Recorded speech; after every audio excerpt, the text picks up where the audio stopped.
Right. Let's talk about the United Kingdom, a land famous for its tea, its love of queuing, and, this winter, a new national pastime, anxiously staring at light switches, wondering if the next flick will bring light or leave you in the dark. Across the country, people are bracing themselves for what could be one of the most challenging winters in recent memory. The UK is in the grip of a full-blown energy crisis, the likes of which most people haven't seen in decades. It's not just about higher bills, though those are bad enough. It's about whether there will be enough energy to go around at all. The question isn't who'll win Bake Off, but whether the telly will even be on to watch it. For many, the simple pleasures of winter evenings, TV, hot drinks, a warm room, suddenly feel uncertain. Winter blackouts are no longer just a rumor, they're a real concern, conjuring images of families huddled around candles, trying to remember how to play charades or keep spirits up as the temperature drops. The idea of power cuts is moving from distant memory to immediate threat. For the vulnerable and elderly, this isn't just inconvenient, it's a genuine threat to health and safety. Cold homes can lead to illness, and isolation only makes things worse. This isn't a dystopian movie plot. The people in charge are actively planning for it, holding late-night meetings and drawing up emergency plans to keep the country running. When government advice starts sounding like a zombie apocalypse guide, stock up, stay warm, prepare for outages, you know things are serious. The sense of unease is spreading. So how did a country that started the Industrial Revolution end up worried about keeping the lights on? It's a perfect storm of global events, political decisions, and a fair bit of bad luck, all colliding at once. The UK's energy system, once thought rock solid and reliable, is now looking shaky and exposed, with cracks showing in places few expected. As days get shorter and temperatures drop, the pressure on that system will only increase. Demand for heat and light will soar, just as supply is at its most fragile. We've all become used to the magic of electricity. Flip a switch, and the light comes on. Simple, reliable, taken for granted. But now, that certainty is slipping away. But now, we're being forced to look behind the curtain, and what we see isn't reassuring. The system that powers our lives is more complicated and more vulnerable than we ever imagined. The network of power plants, pipes, and cables is more fragile than we thought, stretched thin by years of underinvestment and unexpected shocks.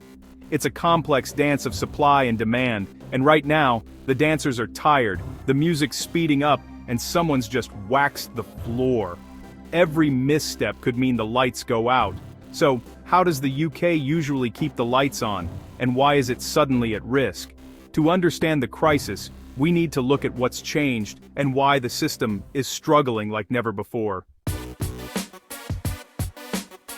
To really understand the current energy crisis, you first need to know how the UK actually gets its power and keeps the lights on. Imagine the UK's energy supply as a giant, ever-changing pizza. Coal and gas have long been the main toppings, with a steady side of nuclear for extra flavor. But, in recent years, more and more wind and solar have been sprinkled on top as the country tries to go greener. Using less fossil fuel is great news for the planet, but there's a catch. Renewables are unpredictable. Sometimes the wind just stops blowing, or thick clouds block out the sun, and suddenly the grid is left scrambling to keep up with demand. All this power, from every source, feeds into the national grid. Think of it as the country's circulatory system for electricity, pumping energy to every home and business. The grid's job is a constant balancing act, matching supply and demand every single second. Too much power and the system risks overload. Too little, and you get blackouts. Winter is always the toughest test. Demand skyrockets as millions of people turn up the heating and keep the lights blazing longer into the night. When renewables can't deliver, the grid leans heavily on gas-fired power plants to fill the gaps and keep everything running smoothly. But here's the problem. The UK has become increasingly dependent on gas, especially after shutting down most coal plants and closing many gas storage facilities that once acted as a safety net. Now, the country is exposed to the daily price of gas on the international market, with little buffer if things go wrong. It's a bit like living without a fridge and having to shop for every meal. Fine when prices are low and supplies are steady, but a disaster when there's a shortage or prices suddenly spike. Most of the time, the system works quietly in the background, until one day, it doesn't. The UK's energy security is now like a Jenga tower. Each piece removed makes it shakier, and right now, the blocks are starting to wobble. If anything goes wrong, whether it's a supply issue, a price shock, or extreme weather, the whole system could come crashing down, leaving millions in the dark. That's why this winter feels different. People are anxious, stocking up on heaters, and watching the news for updates. So, what's changed to make this year so risky, and why are so many people suddenly worried about keeping the lights on? Why is the system failing now? Because several bad things have happened at once. First, the global recovery from the pandemic sent energy demand soaring, pushing prices through the roof. Then, geopolitical tensions, especially with Russia, disrupted gas supplies across Europe, sending shockwaves through the market. The UK, even with little direct Russian gas, is still hit by global price spikes. At home, aging nuclear plants have gone offline for maintenance, and new renewables haven't kept pace with closing fossil fuel plants. The result: soaring prices, unreliable supply, and a nightmare scenario for the grid. The cost of generating electricity is sky high, and the risk of not having enough gas on a cold winter night is very real. That's the heart of the current crisis. The UK isn't an energy island. It's deeply connected to Europe through giant undersea cables called interconnectors. These cables act as vital lifelines, allowing electricity to flow back and forth between Britain and its neighbors, making the UK part of a much larger shared energy network. Normally, this system provides flexibility. If it's not windy in the UK but sunny in France, the UK can import French power. The same goes for other countries. Energy can be traded to wherever it's needed most, helping to balance supply and demand across the continent. But in a crisis, everyone's struggling. When energy supplies are tight, the usual cooperation can quickly turn into competition, and the sense of shared security starts to unravel. Europe faces the same high prices and supply fears. Households and businesses across the continent feel the pinch as costs soar, and uncertainty grows.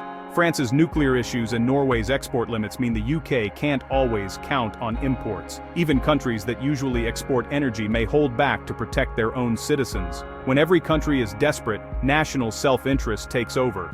Governments prioritize their own energy security, sometimes at the expense of neighbors. The UK's safety net might not be there when it's needed most. In times of real stress, the interconnected web can unravel, leaving Britain exposed.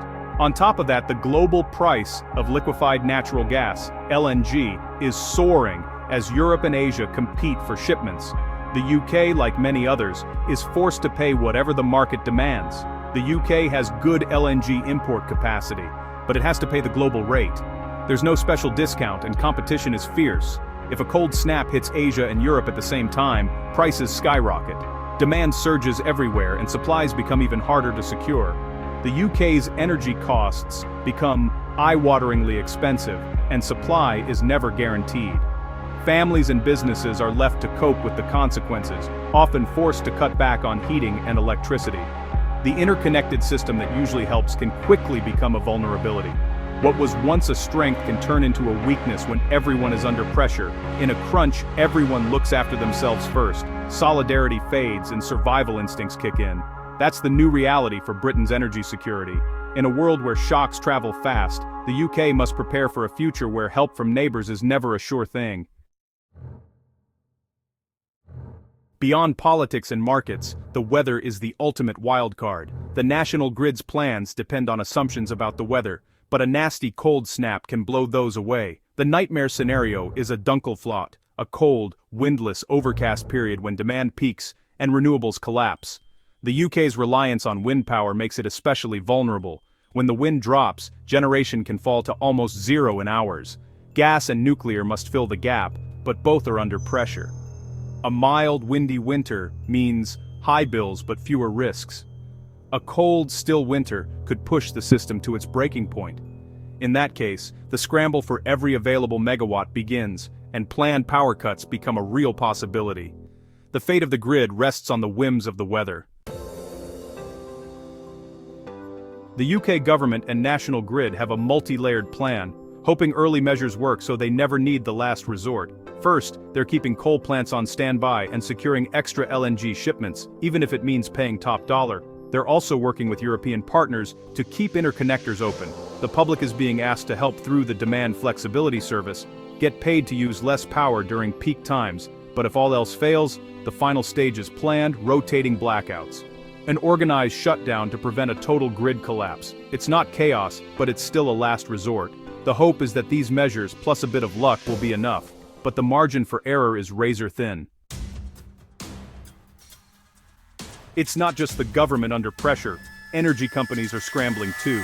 They must buy energy in advance, but volatile prices make this a financial minefield. Every available power plant is being pushed to run reliably, with maintenance schedules tightened to avoid breakdowns. Gas-fired plants are the backbone, ready to ramp up at a moment's notice. Suppliers are also recruiting customers for the demand flexibility service, paying people to use less power at peak times. It's a strange new world. Energy companies now want you to use less, not more. They're also dealing with millions struggling to pay their bills. The entire industry is on high alert, running models, planning for worst-case scenarios, and coordinating with the national grid. One wrong move could have serious consequences for the whole country. Ordinary people can make a real difference without sitting in the dark eating cold beans. Turn down your thermostat by 1 degree. It cuts bills and eases gas demand. Switch off vampire devices at the wall. TVs, consoles, chargers all add up. Run big appliances like washing machines late at night, not during peak hours. Swap old bulbs for LEDs and turn off lights when you leave a room. Simple habits, multiplied across millions, can reduce peak demand significantly. Close curtains at dusk, and draft-proof doors and windows to keep heat in. These small actions, done by many, could be the difference between coping and crisis. Every little bit helps keep the grid stable. So, will the UK actually face blackouts this winter? Probably not, but it's dangerously close. The national grid has buffers and backup plans, but the risk is higher than it's been in decades. If a perfect storm hits, a cold, windless snap and disrupted imports, planned blackouts become a real threat. The margin for error is wafer thin. This crisis exposes the fragility of the UK's energy strategy, caught between decarbonizing and keeping the lights on. The transition to renewables is vital, but it needs investment in backup and storage. Years of underinvestment and reliance on volatile gas markets have left the system exposed. Whether the lights stay on will depend on engineers' skill, public cooperation, and a bit of luck. The real test is what happens next. Will this crisis spur real investment and planning, or will we just hope for a mild winter again? Let's hope the UK learns its lesson before the next cold, dark winter arrives.